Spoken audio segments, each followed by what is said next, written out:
In this very, very short commercial break.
Thank you and welcome back to the final segment of the show for today.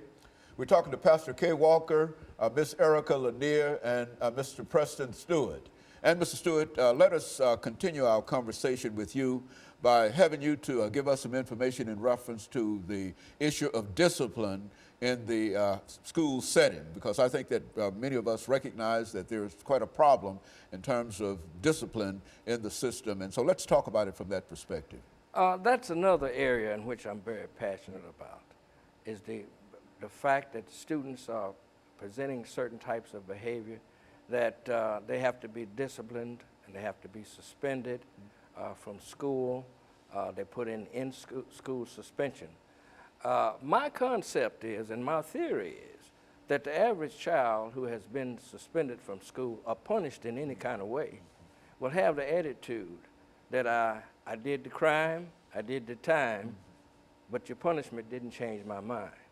So in some way, the school system has to convince that child that he is tomorrow's America and that the discipline problems he presents in school is standing in his way of his economics in terms of him being able to support himself in a way that's fruitful for him.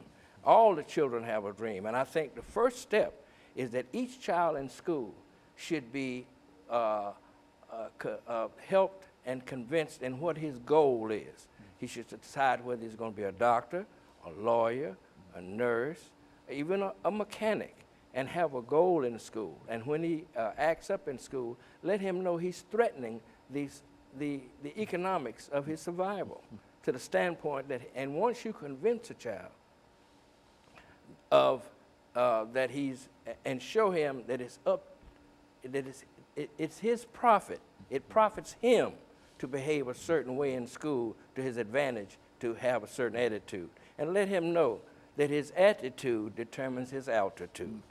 And that you do certain things in the school that's uplifting, that's motivating, and inspiring. Mr. Lanier, when you think about the metropolitan school system and you think in terms of being a female, let's look at it from a female's perspective. What are some of the issues in the system within the framework of what we're talking about today? What are some of the issues in the system that young females are concerned about or should be concerned about? How does that work? I think a big factor, and especially since the Metropolitan Nashville Public School Board, as recently as this year, has updated policies on zero tolerance. And with the recent announcement that they're going to open up Twitter and these other elements, no one is looking at social media and how detrimental it is to all of our youth, but especially our young ladies. Bullying is totally different than when we were in school and they pulled our pigtails or, or pushed us or maybe tripped us. There are some very nasty things that are communicated about these young ladies and to these young ladies. And sadly, you know, we're hearing, you know, more, you know, attempts of suicide, and also, young ladies are not realizing that things that they may do in social media today, just as if you robbed a bank, will follow you in essence in the future. I have a friend who deals with student aid, and she said that one of the first things they do before they decide whether or not they're going to give a student any type of financial aid is they go out on social media to see what type of student this is. So you could be a straight A student, never got in trouble, but because of one single misjudgment on social media, you know, be passed over for financial aid, for a job, or numerous other things. You know, Pastor, I think that that's one of the things that we rarely think about in terms of how detrimental some of this can be to our young people. And Absolutely. You know, Dr. Haney, here's what we want to really have the Metropolitan Nashville Public School system feel. We want them to feel the presence of the Educational Committee of the NAACP as well as the full backing of the NAACP when it comes to and relates to our children's education. We have an expectation, Dr. Haney, that if a person is in the school system as an educator, we have an expectation that when a parent send their child into that school system, that their child is being educated, that their child is being treated right, their child is being treated fairly, and being treated with a level of professionalism. We have an expectation that the principals in the system, when it comes to this zero tolerance thing, that they exercise more flexibility than they're exercising instead of just booting the children out of the school system as a whole, you know, in terms of, and rather than trying to find a way to teach them. Well, Mr. Stewart talks very well about this character education. So if we got zero tolerance and you got the possibility, the potential of character education, which is active in some school systems, I think in Texas, Houston, and stuff like that.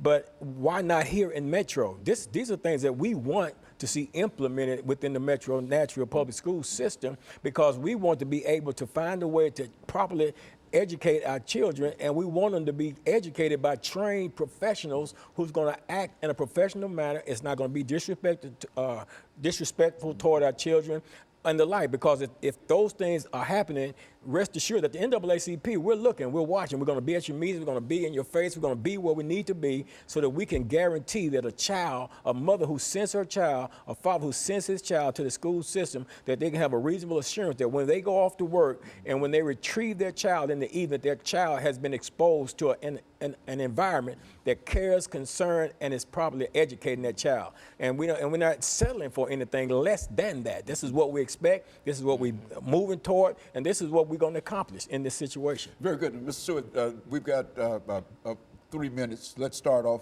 simply by summarizing some of the things that you would like to see done in reference to what we're talking about, and then allow Ms. Lanier to continue on, and then we'll wrap it up for the day.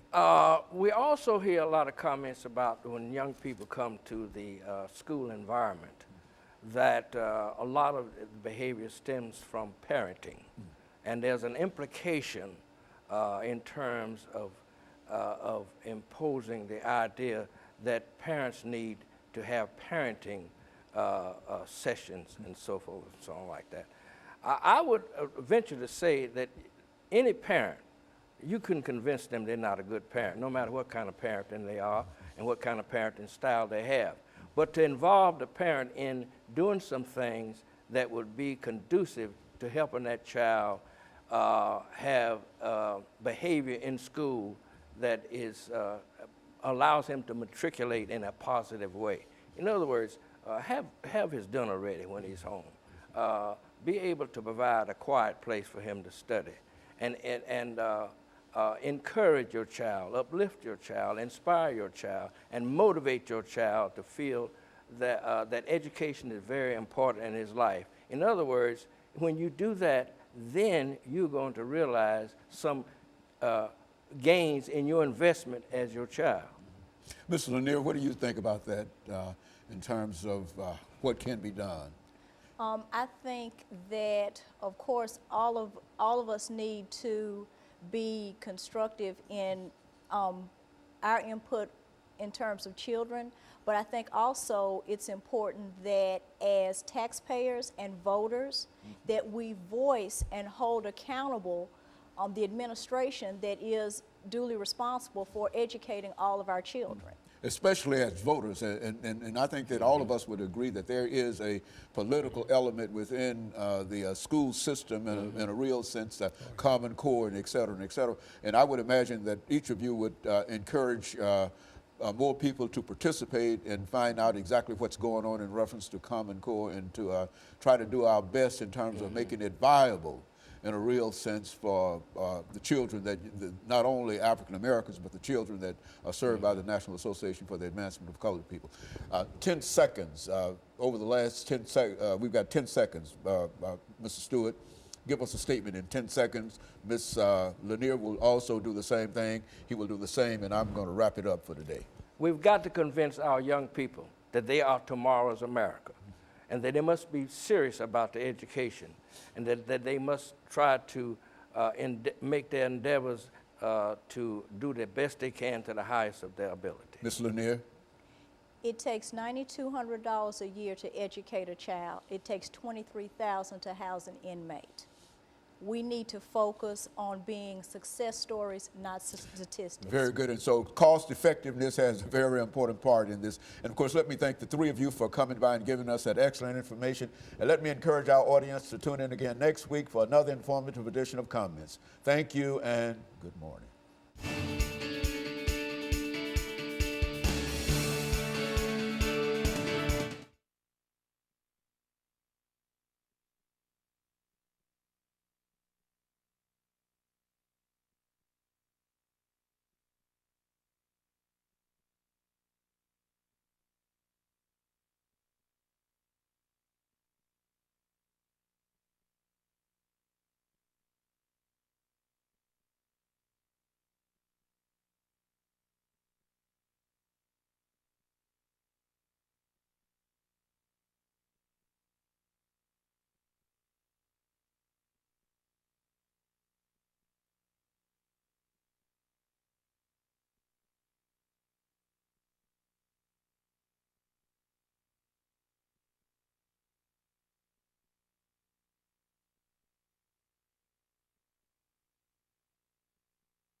Thank you and welcome to the show this morning.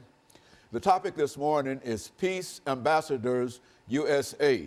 And we have to talk about Peace Ambassadors USA, Mr. Arafat, Mr. Arafat, who is the Executive Director of Peace Ambassadors USA, as well as the founder of that organization. Mr. Yasser S. Arafat. And of course, Mr. Arafat, let me welcome you to the show this morning and to tell you how delighted we are to have you with us and to talk about what I consider to be a very, very important topic, and that is peace. Absolutely. And I think that you've got a program that you call Peace Ambassadors USA that you'd like to talk to us about this morning. But before we get into that, Mr. Arafat, let's see if we could get from you some information about your background, your education, and some of your experiences, and then we'll, by the end of this segment, we'll have an opportunity to talk about the organization itself, Peace Ambassadors USA. Well, thank you so much for inviting me, and the pleasure is all mine. My name is Yasser Saleh Arafat. I was born in Yemen originally. I came as a teenager to Brooklyn Heights, New York. And in '95, I came to Nashville, Tennessee, and it's been home since. I worked at the Metropolitan Public Schools as an ESL parent liaison for a few years. And then I became the Director of Education and board member of the Islamic Center of Nashville, the one on 12th Avenue, until 2010. We established another Islamic center called the Islamic Center of Tennessee, and I was one of the main founders and vice president.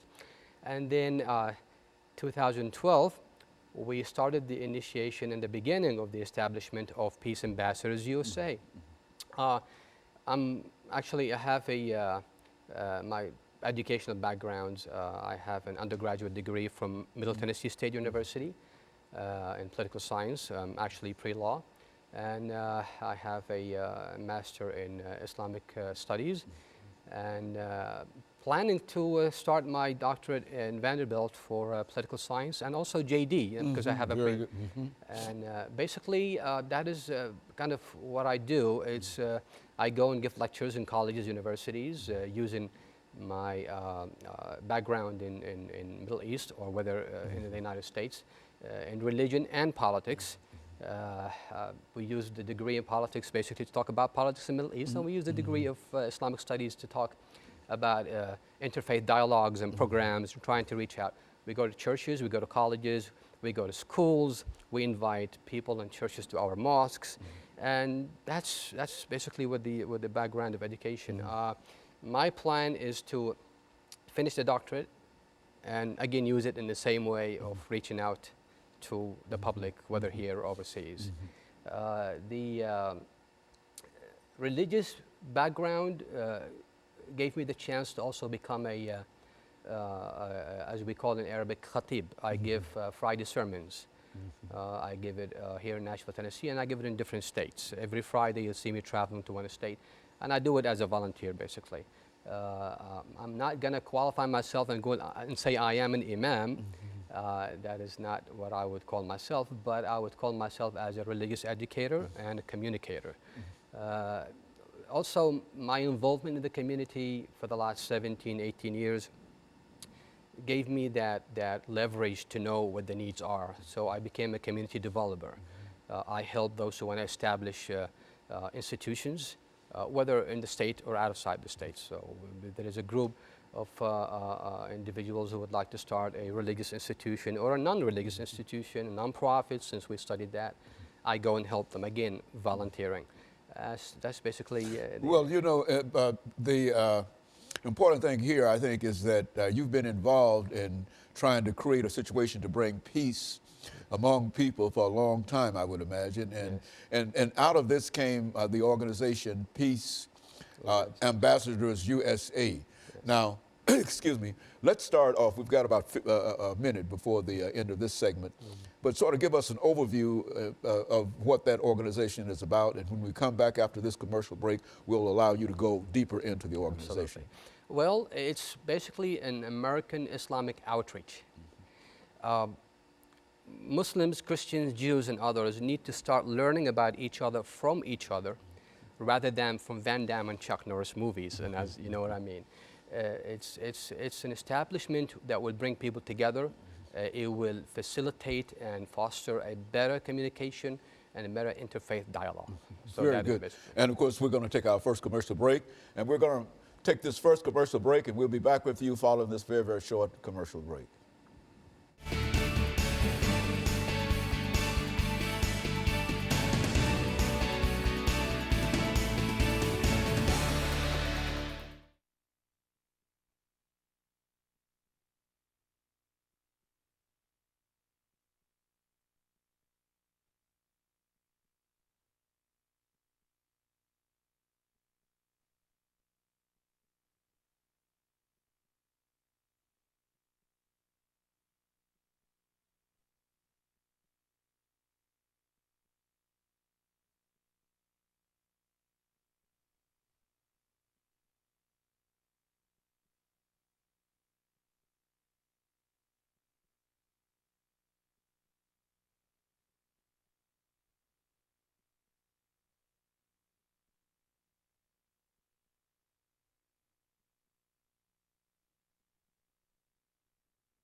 Thank you and welcome back to the final segment of the show for today.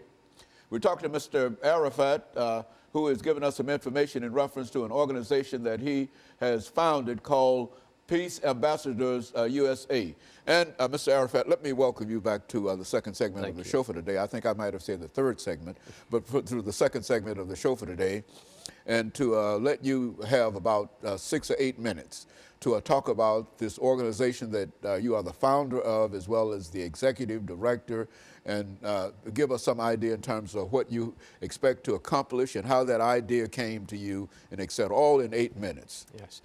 Basically, after 9/11, it was a changing factor to a lot of people.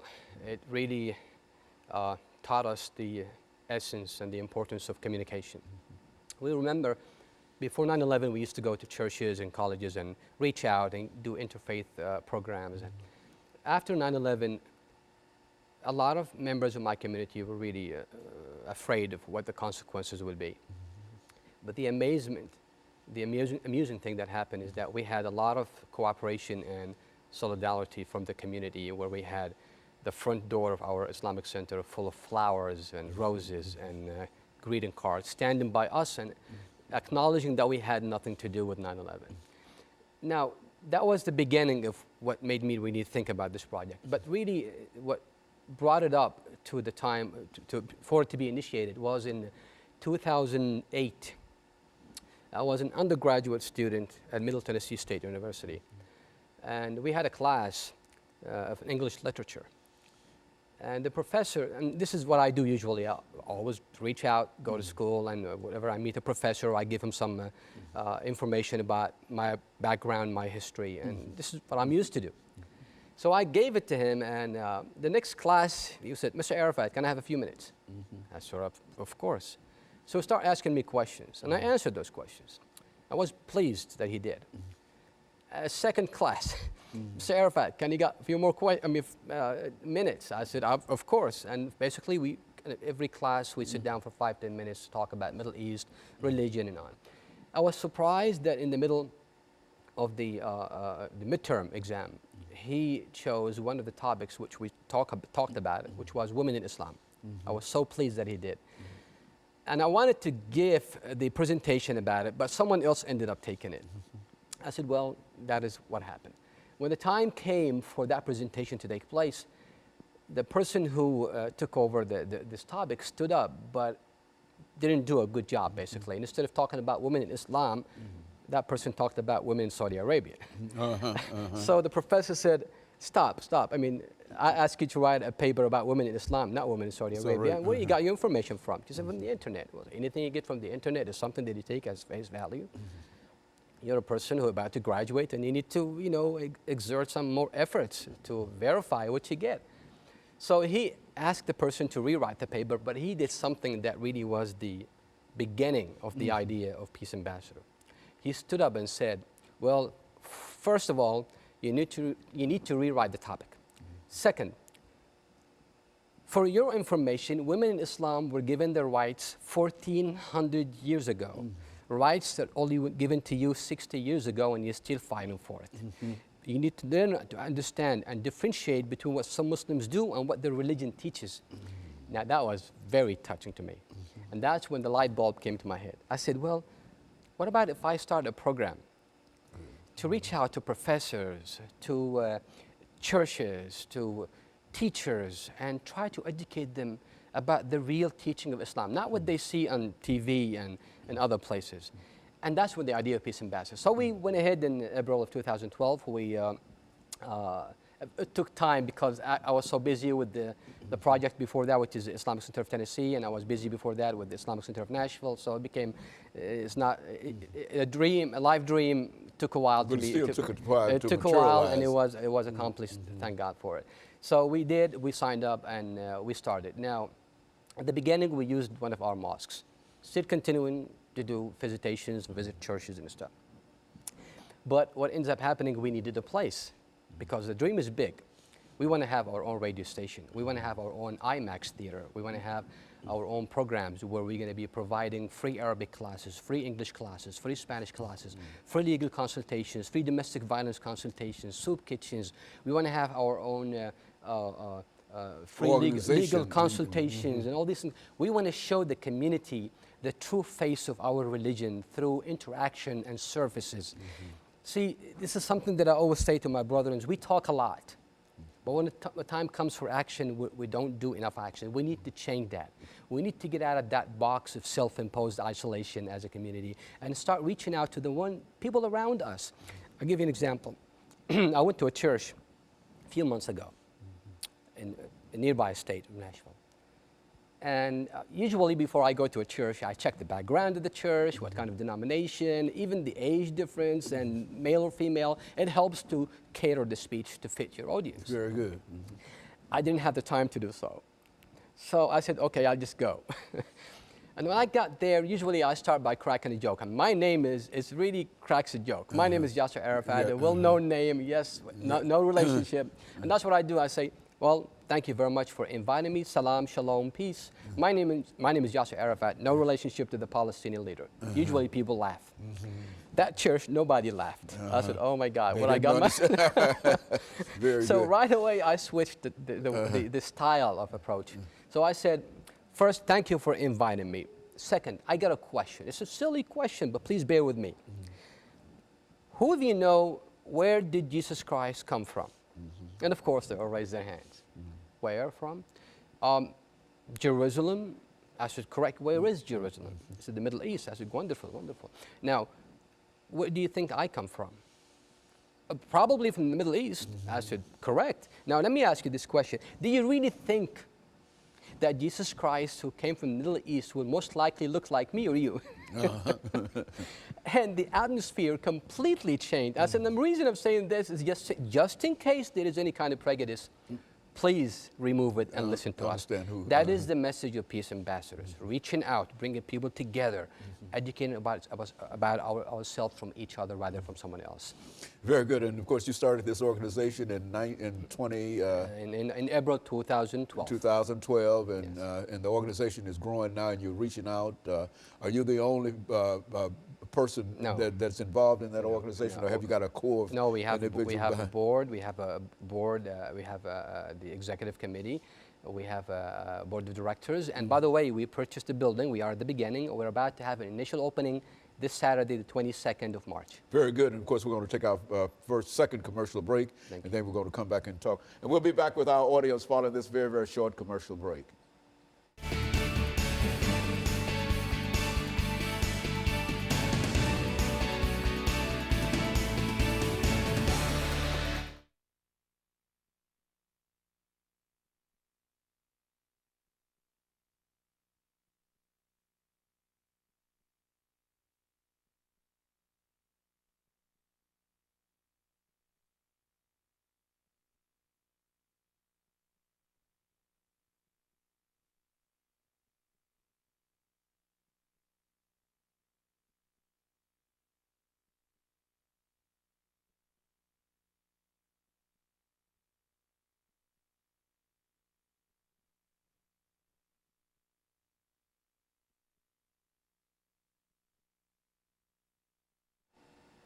Thank you and welcome to the final segment of the show for today. The name of the topic for today is Peace Ambassadors USA, and we're fortunate to have with us the founder and executive director of Peace Ambassador USA, Mr. Yasser S. Arafat, who has given us some information about his background and the founding of this organization. Now, Mr. Arafat, let's look at some of the issues that I'm sure that your organization has had to deal with dealing with the Middle East. And let's talk about what you might consider some of the most important issues in the Middle East over the next 8 or 10 minutes. Basically, if you look at the foreign policy of the United States of America in the Middle East, I mean, from study and from reading and from understanding the issue, you find there are two major things that we deal with in the Middle East: oil and the Palestinian-Israeli conflict. These are the two major things. Oil is being secured. We have good relationship with the region, at least the governments of the region, and so we have a good flow, so we're not going to have to go through the embargo of the 70s. And second is the Israeli-Palestinian conflict, and this is, to be honest with you, is the crucial, the most important issue in that part of the world. I see our foreign policy of our government failing, and it has been failing for a long time. It's unfortunate to say that. And it's failing because there is no genuineness involved. Once we become a just broker to reach peace, it'll become much easier for us to bring people on the table. When we are just and we are equal to both parties, things will take place, peace will materialize. Without justice, equality, respect, peace cannot be in place. You can't expect to come to take over my land, prosecute me, kill me, starve me, and then have peace my way or the highway. I believe that as the greatest country in the world, that greatness comes with a huge responsibility. Whether we like it or not, we do have a responsibility in that part of the world, because we are one of the reasons that we are the main supporter of the state of Israel, basically. So we should have some kind of leverage if we want to use it. I understand AIPAC and other lobbyists do have an impact in Congress and the White House, but still, the national interests of the United States of America should come first before any other national interests of any other entities. I believe, this is what I believe, and I'm sure there are many people out there who believe such a thing, that 9/11, for example, is a direct result of our foreign policy in that part of the world. 9/11? 9/11, I do believe that very, very strongly. Why do I believe this? If you look at what the terrorists do and say, they do use the Palestinian cause to recruit terrorists, to do a lot of things. And that Palestinian cause and dilemma really does resonate in the hearts of the Arabs. There are 300 million Arabs who do not like the state of Israel. They consider it to be a cancer in the heart of the Arab nation. Go back to history. That's not the case. A lot of people think that, oh, the Arabs and the Jews have been fighting each other for thousands of years. That's not correct. The Arabs and the Jews are cousins. The Arabs are the descendants of Ishmael, the Jews are the descendants of Isaac, and both are the children of Abraham, peace be upon them all. So that is, you look, again, near history, 18th century, 19th century, when the Israelites and the Jews were put in ghettos in Europe, their cousins welcomed them with open arms. So they came, they settled in Turkey, they settled in Yemen, in Morocco, and other places. So there is no hate relationship. There is, as a matter of fact, there is a beautiful organization, I think of Hasidic Jews, who stand up and say the truth as is. They said that we used to babysit for the Arabs, and they babysit for us when we used to go to the Sabbath. That's kind of the relationship they used to have until the Zionist movement came and whatever happened. So I believe that as a greatest country in the world, with our President Obama, who we respect, even though we disagree with a lot of his policies, especially in the Middle East, I believe there is a chance for peace. I went to a synagogue a while back to give a talk, and I stood up and I said, I want to start an experiment with you, my friends. Close your eyes and visualize the following. Two little babies, 9 months old, both naked, both with a bullet in the middle of their chest. They're both dead. They're being washed, cleaned, and prepared to be buried. Now, one of them is an Arab and the other one is a Jew. Would you please tell me which one is? Which is which? You cannot. No. You can't. These both innocent babies being killed by bullets. Who's to blame? The babies? No, us. What have we done to reach out? If we do not become a just broker and reach out and use the leverage that we have against Israel and bring them together to the table for them to compromise and accept the UN resolution.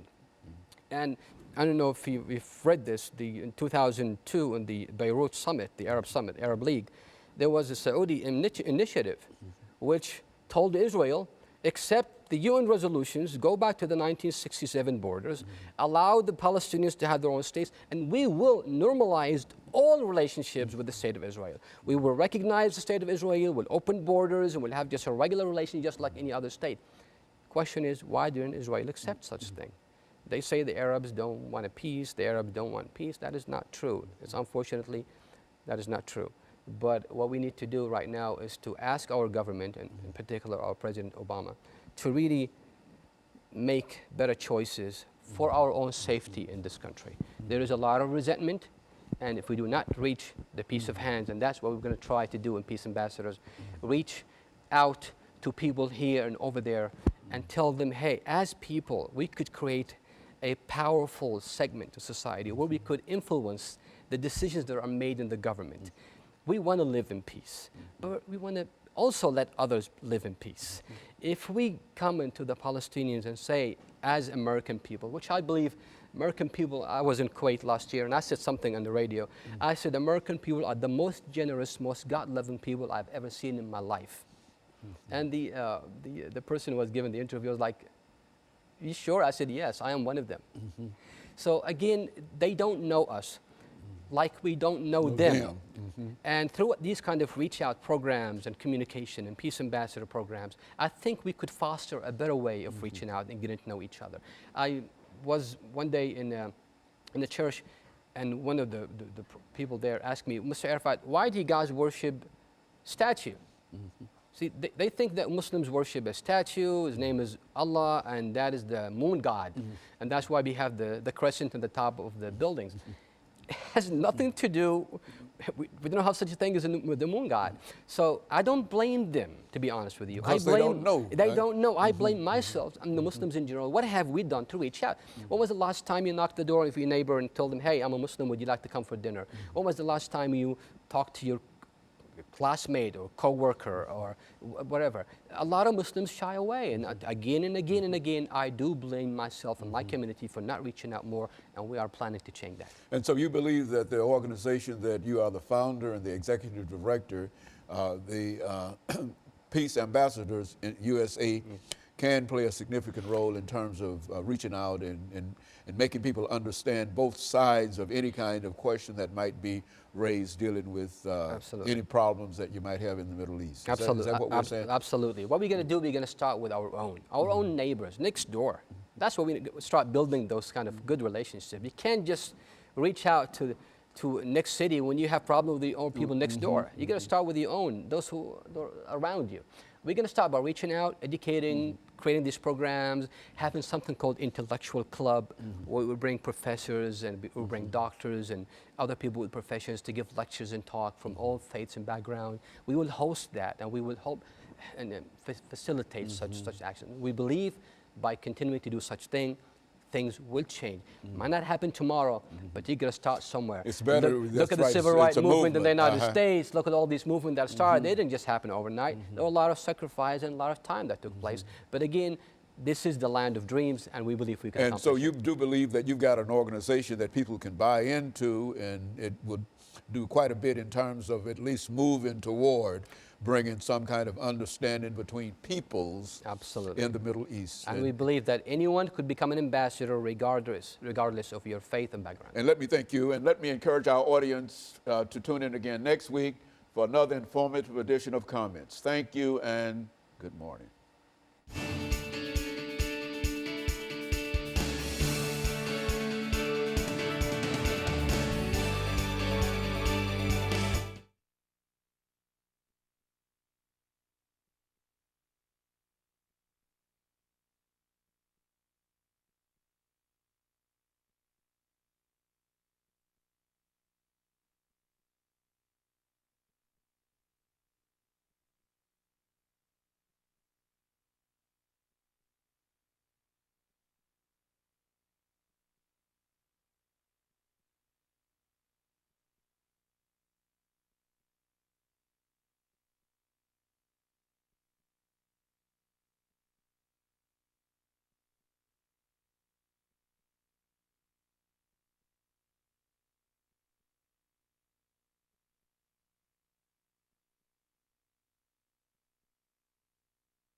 because I understand that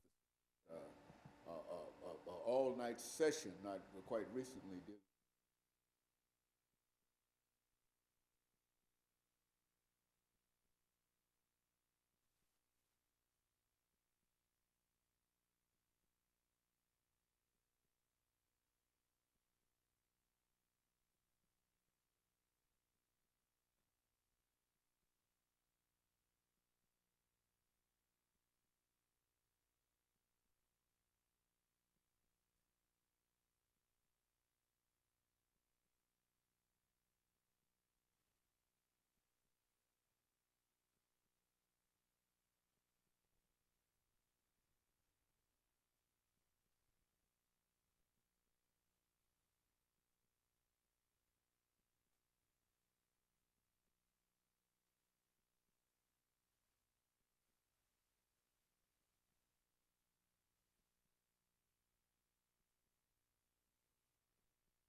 Thank you and welcome to the show this morning. The topic today is the politics and consequences of climate change. And we're fortunate to have with us to talk about the politics and consequences of climate change, Professor DrDPadgett from Tennessee State University. Dr. Padgett, let me welcome you to the show this morning and to tell you how delighted we are to have you here, because I think the topic that we're going to talk about is a very, very important topic, and quite a number of folks are involved in it one way or the other. And so let's have you to start off by giving us some information. You've been with us before, but there might be some members of our audience who might not know that much about you. And so give us some information about your background, your education, and some of your experiences, and then by that time we should be able to get into that second segment. Then we'll talk about politics and consequences of climate change. But during this first segment, let's talk about DrDPadgett and some of the things that you've been involved in, and et cetera. Okay, well, I earned my undergraduate degrees in geography and geology from Western Kentucky University, and I worked for the federal government for a while as a physical scientist. And then I did my graduate degrees, master's and PhD, in physical geography and geology and environmental engineering. And so I guess my academic training is primarily in what we would call Earth system sciences. I helped to start the environmental geography program at Austin Peay State University. I also taught in the environmental studies program at Oberlin College. And following Oberlin College, I came to Tennessee State University 15 years ago. And I've been teaching weather and climate at Tennessee State University. Weather and climate is part of Earth system science. For the past 10 years, I've taught weather and climate. I've been a member and participant of the American Meteorological Society's climate diversity and climate weather projects, the objective of which is to expand the numbers and increase the numbers of people of color, specifically African Americans and people at HBCUs, in studying climate science and weather studies. So I've been in that program funded by the American Meteorological Society for the past 10 years. I'm also a certified weather spotter, so I'm one of the people that goes out and tries to warn the community of tornadoes and hail and other violent weather when it comes into our area. Now, when you say that you're a certified weather spotter, now what does that mean? I mean, to be certified in reference to that. Well, the National Weather Service periodically has trainings for anybody, any citizen who is interested in being out there on the ground looking for tornadoes especially. Tennessee is one of the places in the United States where you're most likely to be killed by a tornado. We were the #1 state until Alabama surpassed us a couple of years ago. So tornadoes can be very deadly events here. And even though a lot of news stations have radar, radar only detects tornadoes that are very close to the radar stations. The farther you get away from radar stations, you really need to have people and human beings on the ground with eyeballs to see these tornadoes. So even with all this technology that we have, we still need humans, such as myself, to spot the tornadoes and report in to the weather stations, hey, you know, there's a tornado on the ground in Dixon County, or there's a tornado on the ground here, that may or may not even show up on radar. And so in a real sense, you go out when there's a danger of a storm, and you go out and you search and you call back in, and now that's sort of a dangerous kind of situation because it means that you come put yourself in the line of these storms and tornadoes. Is that what you're saying? Well, I'm not a storm chaser. I'm not a tornado chaser. If I happen to be at work at Tennessee State University and a storm is coming, then I'll look out. You know, I'll take cover, but I will watch the skies. If I'm at home or wherever I happen to be, I'll be watching the skies. And since we have cellular phones now, I would be able to call in and say I'm a certified spotter, and here's what I'm seeing occurring on the ground at this location.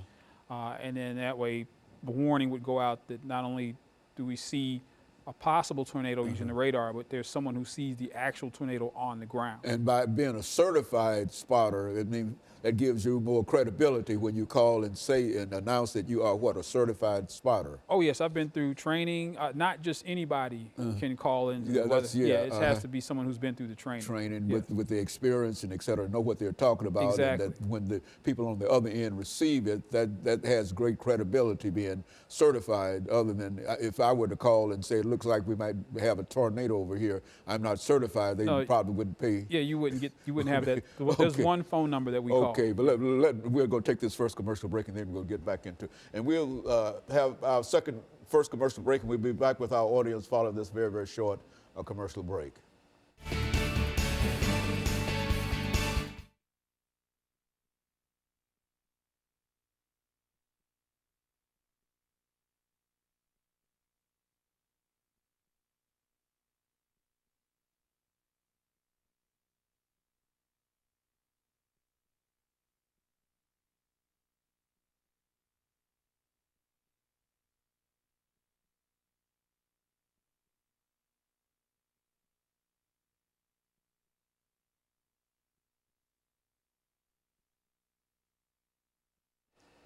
Thank you and welcome back to the second segment of the show for today.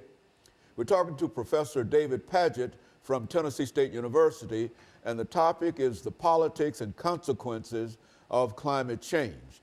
Dr. Padgett, before we had our first commercial break, we promised that we'd give you an opportunity to talk about what we consider to be the politics and consequences of climate change. And I think the reason we decided to entitle this The Politics and Consequences of Climate Change is because quite recently there was an all-night session in the United States Senate dealing with this issue of climate change, and we therefore felt that it was time to again have you in to talk to our audience again about what it means, what climate change is, and what the politics of it, and some of the consequences of the climate change. And so from that perspective, let's do it that way. Okay, well first I'll start off defining some terms. First, some people use the terms weather and climate interchangeably. Weather refers to the atmospheric conditions in a very localized place, such as Nashville, but climate is over a much wider area and usually over a much longer period of time. So when we talk about climate, we're not talking about atmospheric conditions right here, right now. We're talking about what have the atmospheric conditions been over the past 100 years or 1,000 years or even 10,000 years. The The next couple of terms I want to define are climate change and then global warming. Global warming is the more controversial of the two because that means that apparently the Earth's average atmospheric temperatures are warming, which they absolutely are. But when you start to say global warming, people start to get, that's a little scary for some people.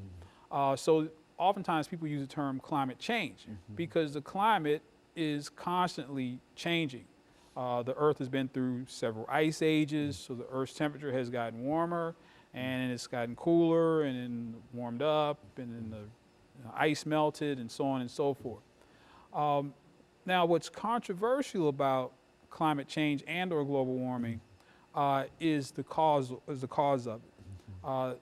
Now, there is no debate over whether or not the Earth's average temperature has been warming. If you look at all the evidence, if you look at the past couple of decades, we've had the warmest decades, warmest months we've ever had in recorded history. So the debate is not over whether the climate is getting warmer or not. We definitely know that. The question is it human caused or is it natural? Now, if it's human caused, that means that we humans are releasing greenhouse gases such as carbon dioxide into the atmosphere. What carbon dioxide does is it absorbs long-wave radiation, and it's that long-wave radiation that warms the Earth's atmosphere. So in theory, the more carbon dioxide there is in the atmosphere, the warmer the atmosphere is going to become. We humans put carbon dioxide in the atmosphere through burning fossil fuels. We drive our cars, we burn coal. About half of our electricity is produced by burning coal. So we engage in a lot of activities that pump carbon dioxide in the atmosphere. The question is, are we pumping so much carbon dioxide in the atmosphere that we're causing the climate to change, that we're putting so much extra carbon dioxide in the atmosphere that it's absorbing excessive amounts of long-wave radiation and pushing our temperatures higher and higher, which eventually will melt the polar ice caps, which is melting glaciers, which will cause sea level rise and any number of consequences. There are some relationships between climate change and weather, such as hurricanes. Hurricanes are predicted to become more powerful. They might not become more frequent, but definitely as the ocean waters warm, we might see years such as year 2005. We had hurricanes Rita and Wilma and of course Katrina, which were some of the most powerful hurricanes and the largest hurricanes we've ever seen in recorded history. But the question comes in to play as to whether humans are significant enough factors on this planet to cause the climate to change. Because, like I said before, when humans weren't on the Earth warmed up, cooled down, we didn't have anything to do with it. One volcano can put enough greenhouse gases in the atmosphere, it will be an equivalent amount of humans putting that amount in the atmosphere through our activities. One volcano. One volcanic eruption historically has changed the climate for years afterwards. We humans aren't necessarily able to do that. Now, what it all boils down to is money. If we humans are causing the climate to change and of course causing global warming, the way that we mitigate that is with pollution control, is that we pay for devices that will keep greenhouse gases from escaping. Those devices are very expensive. For example, there's a coal plant right here in Gallatin, Tennessee that's being retrofitted so that it will not produce as much greenhouse gas. For that one plant, the retrofit is $1 billion. That's $1 billion for one plant in Little Gallatin, Tennessee. So just think about the cost all across over the nation. The nation. We're talking about amounts of money that are unfathomable. Big business and industry, they do not want to pay that money if it's a natural cause. They don't want to find out from a scientist 20 years from now, oh, you know all those billions of dollars you spent? We were mistaken. This is all natural. The Earth is warming up all by itself. We humans don't have anything to do with it. So, and the money in politics comes into play in that, of course, the United States We are a massive producer of fossil fuel, of carbon dioxide. But there are other countries such as China and India that are right now having their own industrial revolutions. They're starting to get more involved in manufacturing, less involved in agriculture, and they're starting to pump tons and tons and tons of greenhouse gases into the atmosphere. And they don't want to slow down. They don't want to slow down any more than we wanted to slow down during our industrial revolution here. And so they're less apt on the global scale to be involved in anything that's going to sound like pollution control, because pollution control costs money, pollution control cuts into profits. And so the United States is sort of caught in the middle, because certainly we like to see these normally lower income countries develop, and we like their products. I mean, we get lots and lots of products from China. We are very much involved in business in India, but at the same time, that progress is causing pollution. And you can see what's happening in Beijing right now, where they're hardly able to see because the air is so bad. Okay, we're going to take this second commercial break, and we'll be back with our audience following this very, very short commercial break.